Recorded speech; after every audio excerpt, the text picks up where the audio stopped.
So I bought the house. I bought the house as a.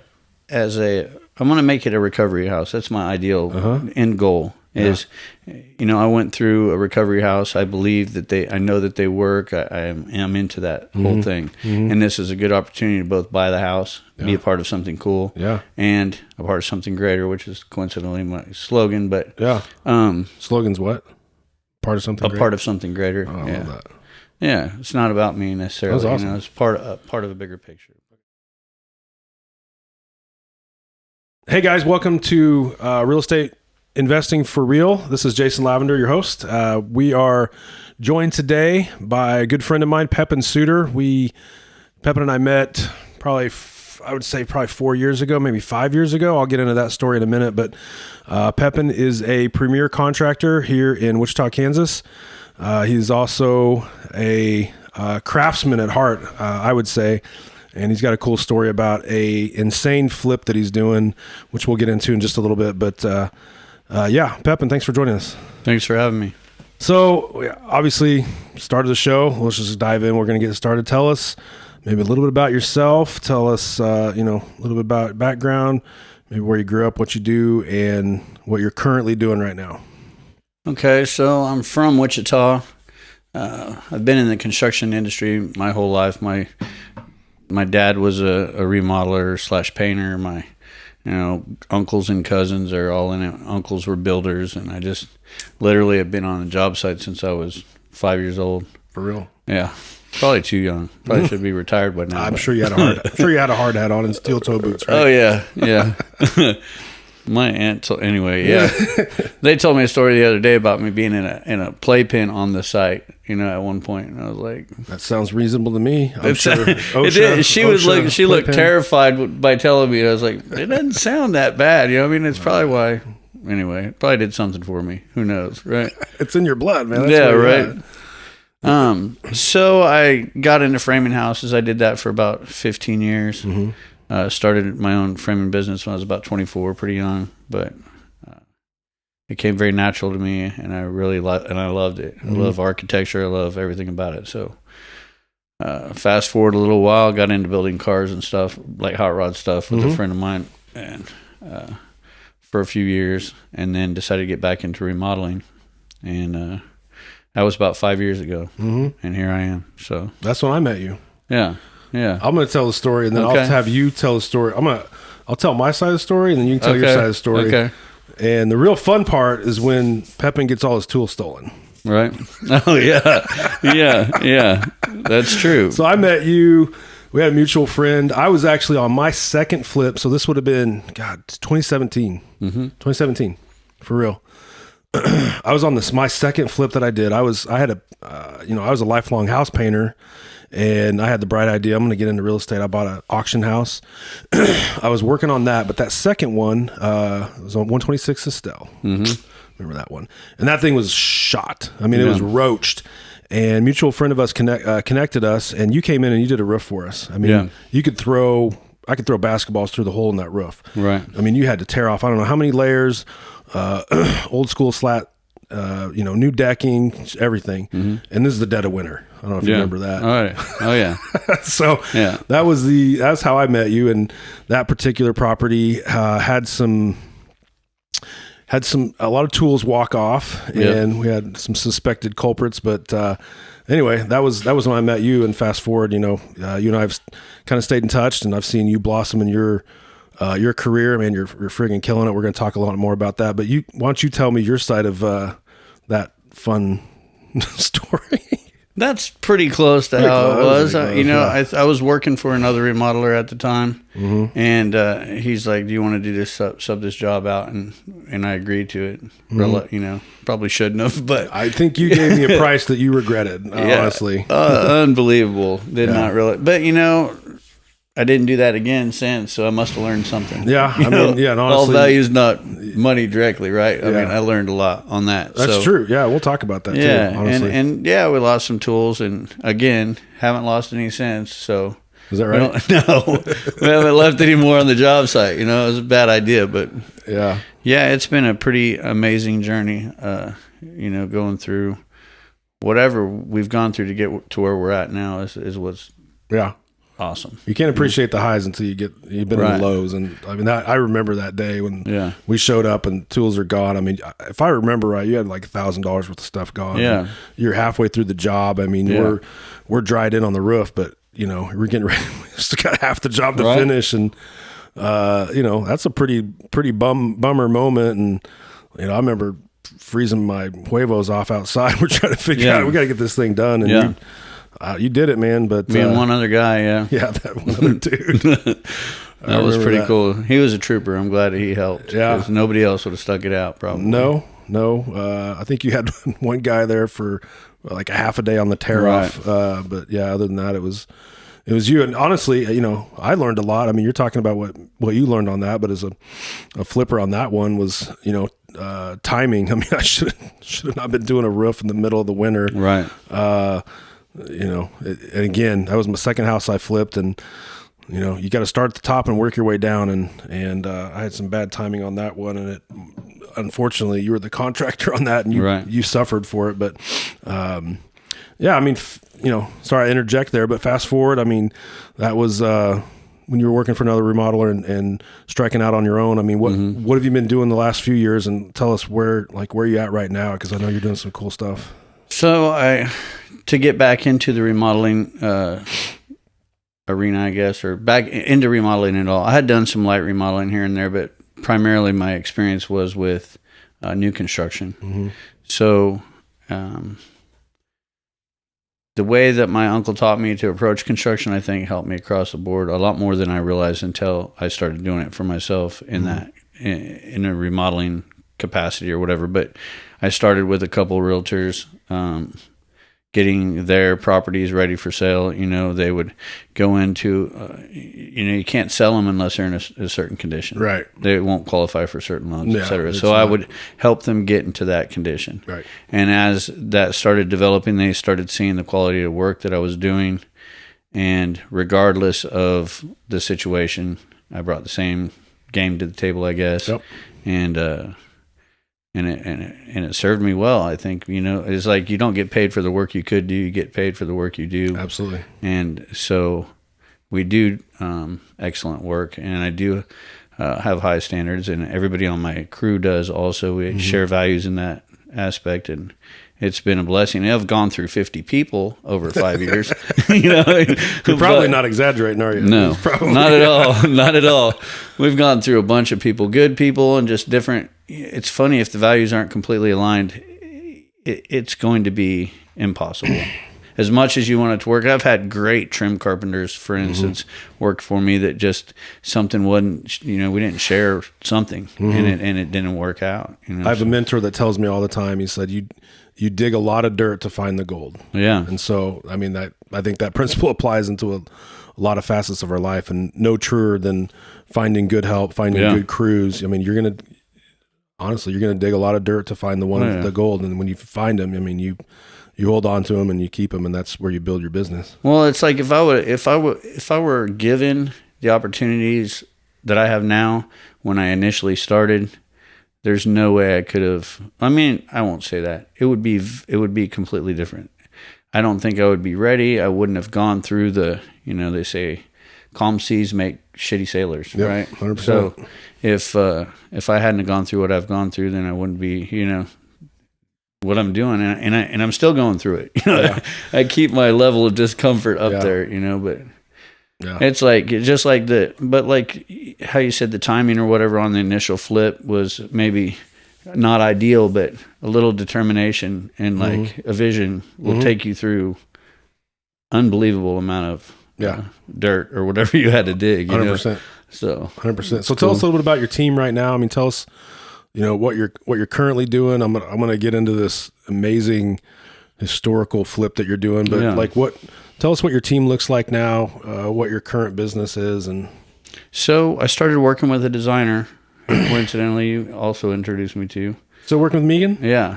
Awesome. She's amazing. Yeah, she's really amazing. Oh, so she's spot on. She helps. The customers love her. I love her. She's easy to work with. She's super cool and has great taste. Makes me look good. It does. It's like she does magazine quality, design work, and we get to be a part of that. So she brings her people to the table. I bring my people to the table. As far as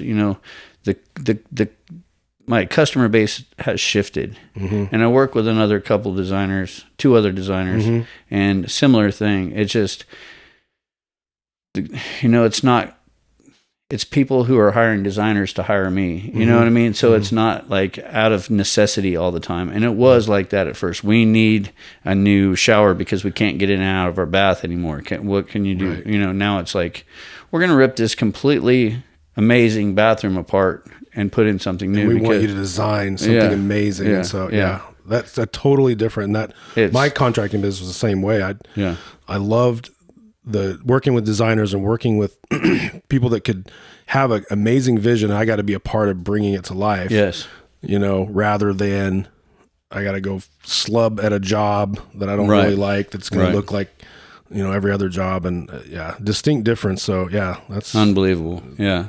It's been a blessing. Oh, awesome. So that's cool. And what's your team look like? So we have 8 guys. I have 8 guys that work for me. Real? We have We have 2 trim carpenters, a couple general kind of people that are pretty good navigating through anything, and then a couple helpers and 2 painters that I keep on full time. We don't do a tremendous, I don't market just for painting, but I like to keep them around because they, again, know what I expect and don't have a problem with me going around pointing at little things all over the place, and the surface area or the surface of the wall condition and all that stuff, that just maybe other people won't pay attention to. Yeah. And that's pretty much it. Most of the team I have now has been with me for at least 2 years. So great retention. That's awesome. Yeah, I do. They really feel like I feel like we're all on the same team. We all have a different role, and we're all relevant. It's all important. So, as a business owner, and real estate investors, we're business owners. Pepin, you're a business owner, obviously, and it starts from the top down. It sounds like you've got you credit your team for the success and not. Absolutely. This is the Pepin show. Yeah. I know your name's on the truck, but right. I know the kind of guy you are and the quality of work you're doing, and same principles apply in business. As investors, we've got to understand that, we've got to produce, quality results, quality decisions, surround ourselves with quality people. I wouldn't be anywhere I am where I'm at all without my team. Yeah. And I toot their horn all the time, and honestly, I'd be a mess without them. But sure. So that's cool. Again, perspective from when I first met you to watching you grow, just slowly kind of from a distance and seeing you like just killing it and crushing it. That's amazing. One thing I want to segue into now is, this is a real estate show. I'm a house flipper. Right. We're our audience is primarily real estate focused. You're flipping a house. I am. So tell us it's a mansion about this house. So there's a house on 10th and Waco. It's been there for it's been there for 142 years because it was built in 1886. It's on the National Historic Registry. National, right? Local, state, historic, everything. And so the guy who built it originally he had a hand in building the Eaton Hotel. He helped with Friends University. He helped with the Masonic Home and the county courthouse. Okay. He was just some guy from New York, sold everything, moved here to build. Amazing craftsman. So this house was his personal home. Okay. That he built as a showcase house to kind of exhibit what talents he had. Right. So it's chock full of everything, which is fine, except for when you try to duplicate it. Because we don't have any of the same tools or anything. But no. It's been awesome. So there's a grant available every year for it. So anyway, I won't go there yet. But so I've been driving by this house for. I'm super into architecture. I was raised in a 4-square house on the, downtown area, and I just fell in love with the whole deal, all that architecture. But so this is like a Queen Anne house, and again, I've been driving by it forever. I was like, man, whoever owns that, I was envious. Thought they were super lucky. It was like, they got a lift out there and all this, it's like, like gingerbread house. There's 4 floors, including the attic. So it's literally a mansion. Yeah, it's literally a mansion. So, 12-foot ceilings on both floors, just like, and it was remodeled from 79 to 97. There was a judge that lived there, and he had all new electrical, all new HVAC, plumbing put in,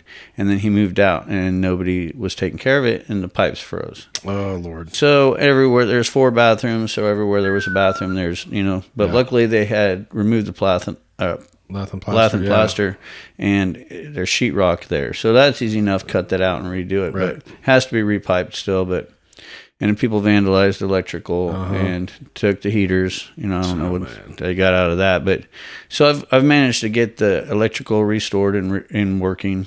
The plumbing is still not completely sure what to do there. It's like I can't change the footprint on anything, right? Because it's a historic building. Yeah, it's a historic building. You've got specific guidelines of what you can. Yes. Most importantly, what you can't do. Secretary of Interior's or Secretary of Interior's guideline. There's a book of what you can and can't do. It's probably not a thin book either. It's actually thinner than you think. I was expecting, something pretty substantial, but the guidelines are pretty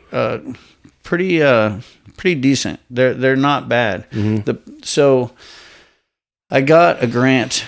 I applied I got the house in October. In October, I think the grant was due by November for the application. We managed to get it in for some roof repair, window repair, and some porch repairs. It's got 7 dormers on it, Yep.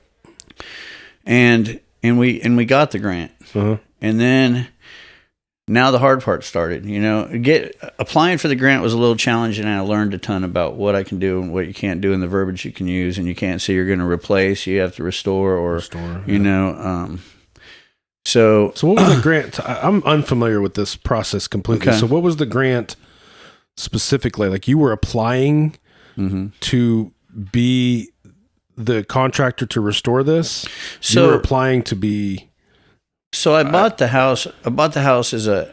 I'm going to make it a recovery house. That's my ideal end goal. I went through a recovery house. I believe that I know that they work. I am into that whole thing, and this is a good opportunity to both buy the house, be a part of something cool, and a part of something greater, which is coincidentally my slogan. But slogan's what? Part of something. Part of something greater. I love that.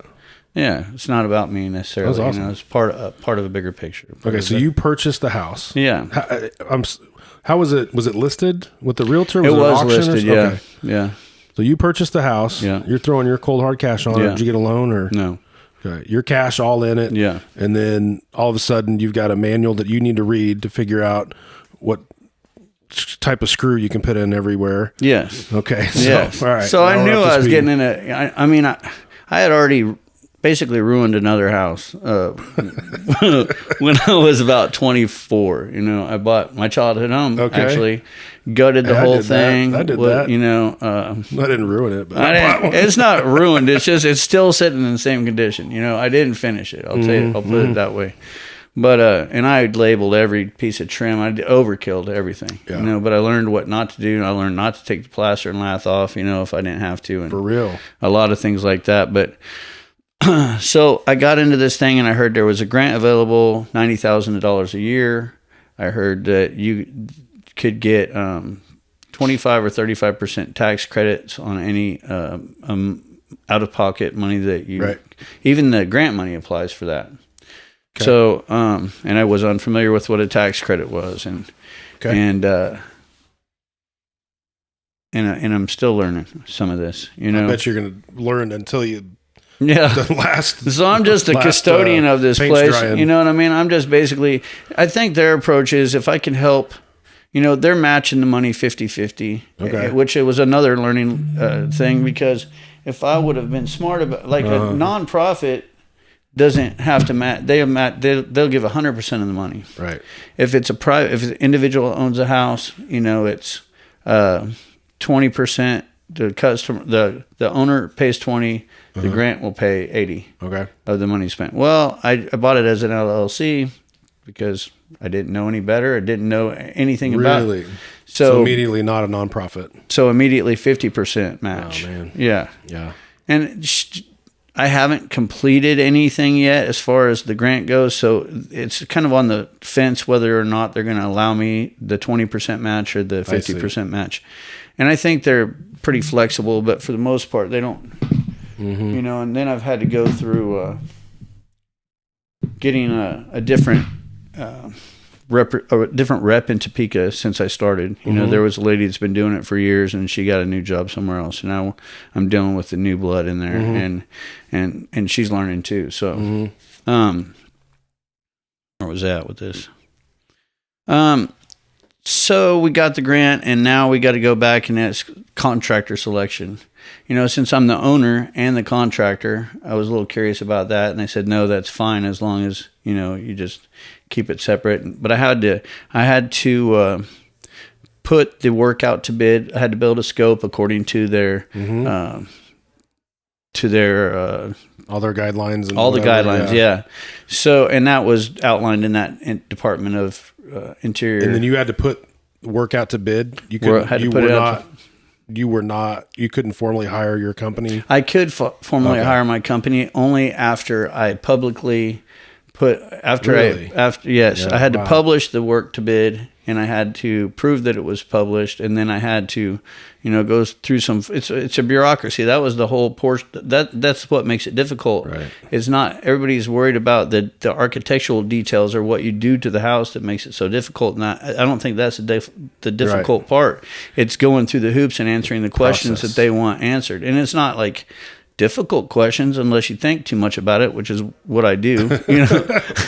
We all do. So it took I probably worked way too hard on something that could have been easily satisfied. But again, the money's available every year. It doesn't mean I'll get it every year, but they have it so much to split between all the applicants. I think they get 60 applicants a year or something like that. So I guess, again, Pepin, I've never done this, but, a takeaway maybe for listeners would be, if you're in a historic remodel or in a district that requires, intense scrutiny or oversight, I'm guessing the due diligence should be amped up 2x, 10x. Oh yeah. So, for those, that are,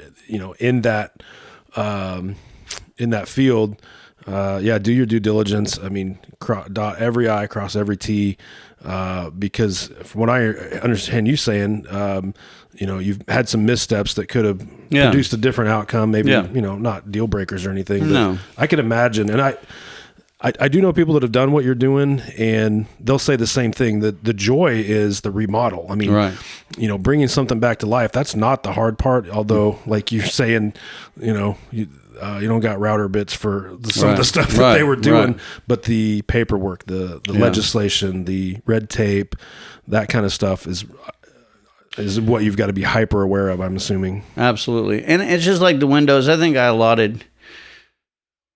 asked for $20,000 to restore the windows. Mm-hmm. Well, there's 60 windows, you know what I mean?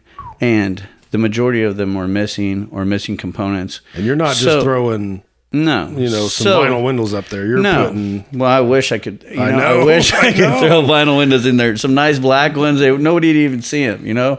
But so what we've been doing for the last 2.5 months is I've got a guy over there who was working on Air Force One for the last 5 years. He retired. He's an amazing craftsman, and he's been over there. He bought the router bits that it takes to make all new windows, and we just sat down with some 2x4s essentially and milled everything out and built all the windows. Built it all. Yeah, and he even did quarter sawn oak faux finish on the interior of them. I was like, "What are you doing?" He's like, "Don't worry, it only took me 5 minutes." You know what I mean? And the guy is, like I said, he's retired, but he said he'd work on the house for free. So he's like, for real? He's not working on it for free. He said he would. It's easy to say. Yeah. But no, but he's been working on it 40 hours a week. So we've got somebody over there working on it 40, and the windows are almost done. Yeah. So. What's so again, just, this amazing project. Do you have, you've got a scope of work. Do you have Does a project like this have a timeline, or is a project like this just like we're going to keep moving forward and we don't know when it's going to be done? It's that balance not to overdo things, not to, Because you don't have all your guys on this at all. No, I mean, no way.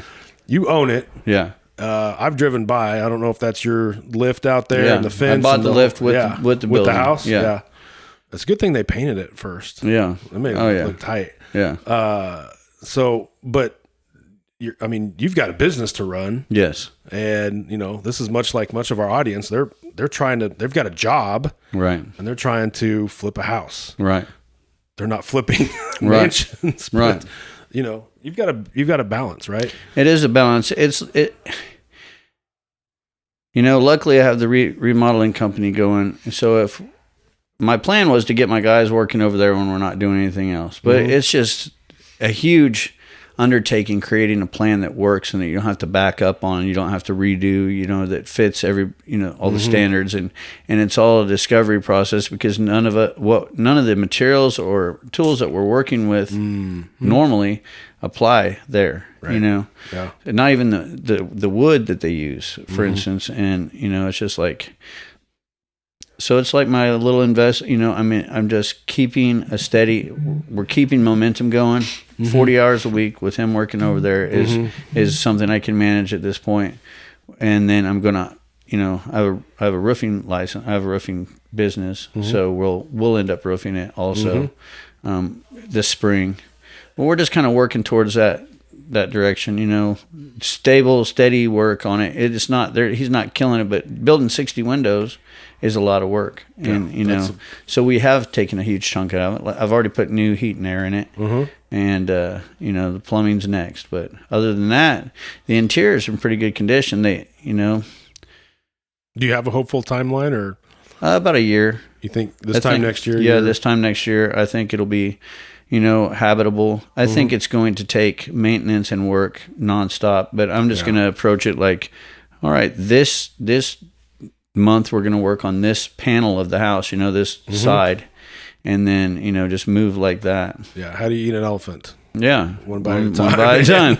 And that's how I look at it. It's easy to go in there and get discouraged and, but I don't look at it like that. I literally just look at the task, what we're capable of doing, what I have budgeted, and the time that I have to do it. And we've stayed on task on that. 7 bedroom, 4 bath. How many square foot? 5,000 square foot. I think that's not including the attic. So 7,500 square foot. Yeah. It's a big boy. It's big. It's huge. Big boy. I love it. It's built really well. There's a couple dips and stuff in it, but it's missing some bearing walls in the basement that were brick originally. So it's just like, I missed the mark on the windows. Like I said, I put 20 down to do them. I think we have 20 in them. Yeah. Just my cost at this point. I love old houses. For whatever reason, I'm a glutton for punishment. That first house I met you on was 126 Estelle. That house was built in, don't quote me, I think it was 1910, 1920 or something like that. I mean, 100-year-old houses. Yours is 142. Yeah. I mean, they present, obviously, barring the historic significance of it, old houses present a certain set of challenges, and it sounds to me like you're running into a few, although that was built to a high caliber.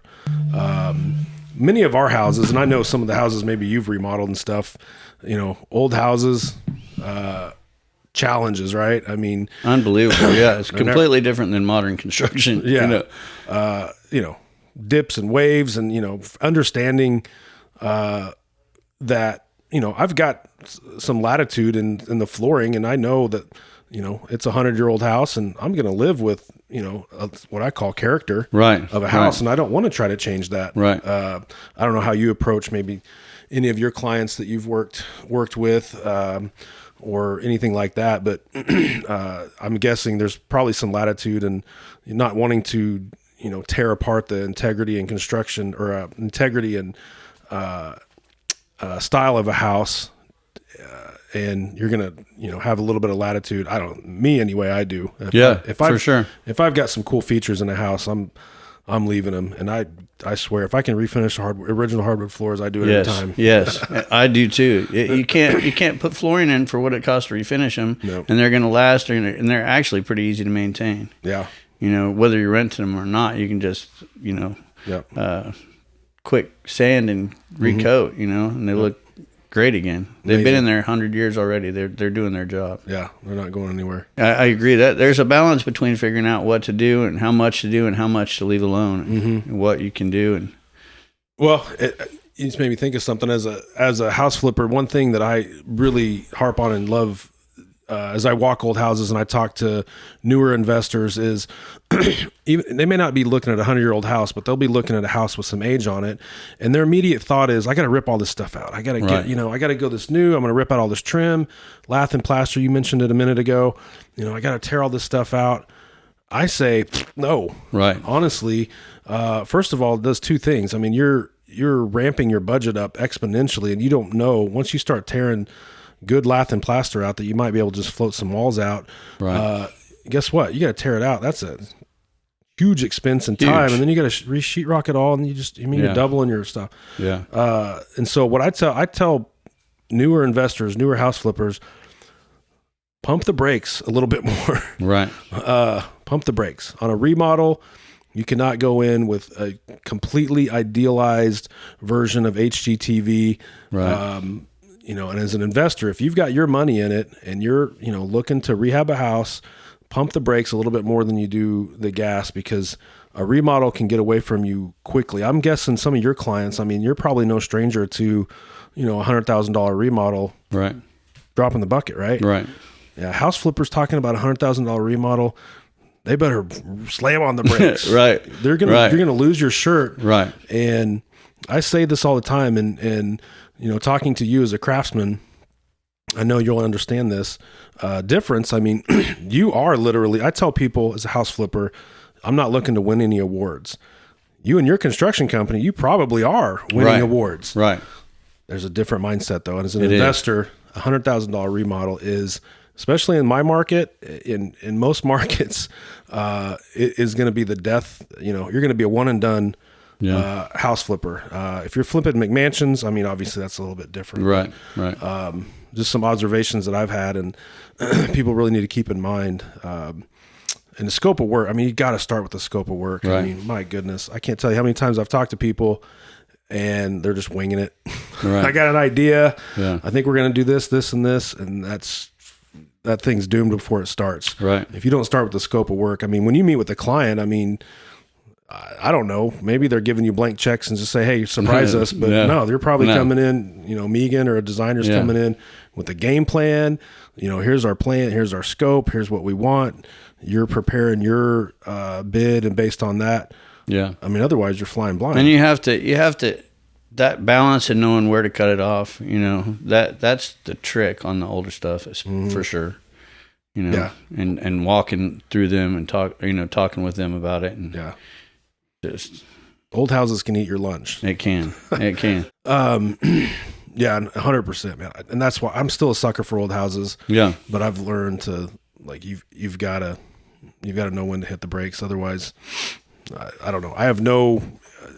I don't enjoy what's the word I'm thinking of?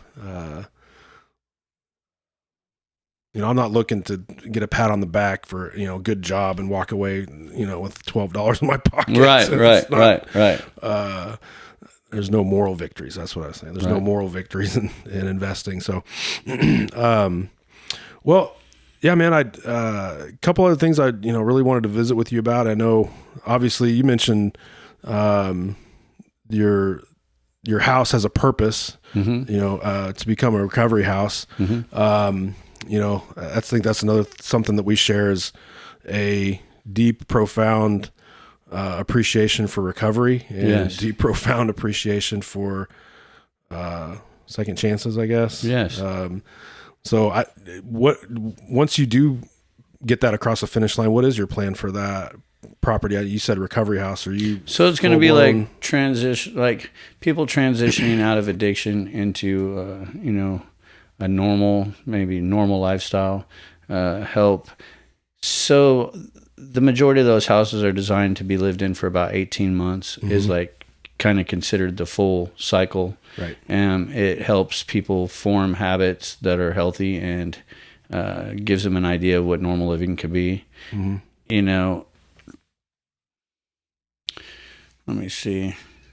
I went blank there for a second. Are you planning on, I know there's a couple different models and iterations of recovery houses. Are you looking for, like you said, transitional? Or are you looking for like first step in and like, you know, house, you know, house oversight or house dads or, you know? So I'm not going to run the house. I'm going to rent it to an organization that will run it, probably Oxford House. Okay. So I'll present the house to them. And I'm doing another house like that actually now. Kind of just show the house, show the potential, show what it has the capabilities of supporting what they need to do, structure my rent accordingly. And you do get a little bit more rent wise because of the need for a little bit more maintenance. You know, there's more people in and out. So I didn't know you were going to do that. So you're approaching it as when it's across the finish line, it's an investment. Absolutely. I mean, with the purpose. Yeah. I mean, I love the house and it gives me an opportunity to be a part of it and make some money and pay for itself. You know, it'll pay for itself. So. Okay. So Oxford, and there are dozens of Oxford houses around. You know, they're all over the country. There's like 35 in Kansas, I think. So. Yeah. So that'll be an Oxford house. And do you know, for, I don't know, anybody listening, is there much of a return? I mean, obviously it's got significant purpose, but as an investor, is it got returns with it? I mean, are they good returns? Are they marginal, or do you know?